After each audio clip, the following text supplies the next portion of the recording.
Okay, now we're on row 5, and we have to do 1 half double crochet in the next 2 stitches, and then 2 half double crochet in the next stitch. Already added my color, so we'll go, oops, 1 into the next stitch, 1, and then into the next stitch we'll put 2 half double crochet, 1 and 2. Now by now you should notice that we have been increasing how many stitches we go before we put our increase in, which is the stitch that we have 2 half double crochet in the same stitch. This time what we're doing is in groups of 3. So now we'll be doing 1 2 3 1 2 1 2 3 1 2. The next row will be 1 2 3 4 1 2, etc. until about row 7 or so, when we change from doing 5 stitches to 8 stitches. But now we're doing our increases simply by increasing the number of single half double crochets we do before we put in an increase. And you'll see that often in many patterns for those of you who are beginners. So on this one again, we're going to do 3 stitches, 1 2 and 3, and then 2 in this next stitch, and we're going to do that all the way around. 1 2 3 1 2 1 2 3 2, all the way around your row. Okay, so far that's what we have.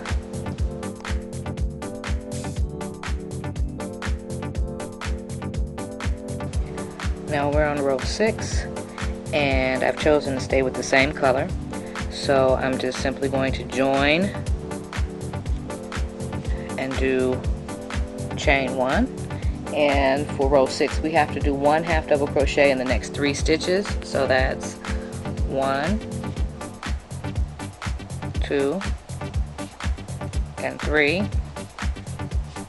and now we do our increase in the next stitch, which is 2 half double crochets in that same stitch. Now after this initial portion we're going to do 4 half double crochet in each stitch, 1 2 3 and 4, and now we do our increase in this stitch, which is 2 half double crochet in the same stitch. And now this is how we're going to continue with this portion of the pattern all the way around.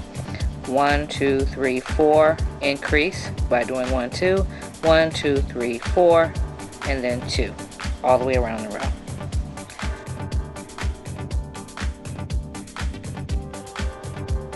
Okay, now we're on row 7, and I'm going to do things a little bit differently at this point because I think you all should have an idea of how things are going at this point.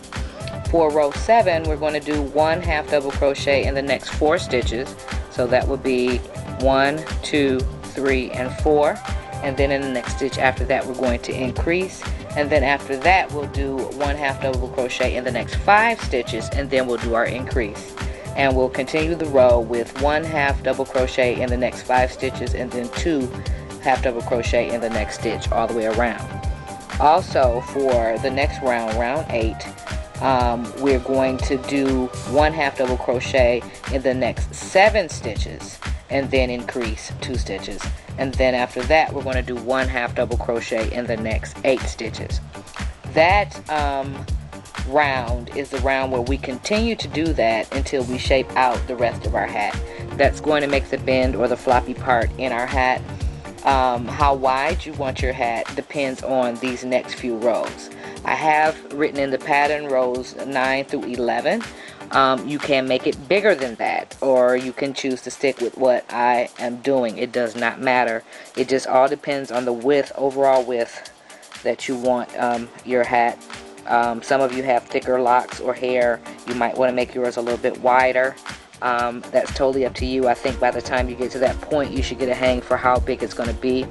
The following rows, which I am going to demonstrate one time, is going to be making the depth of your hat.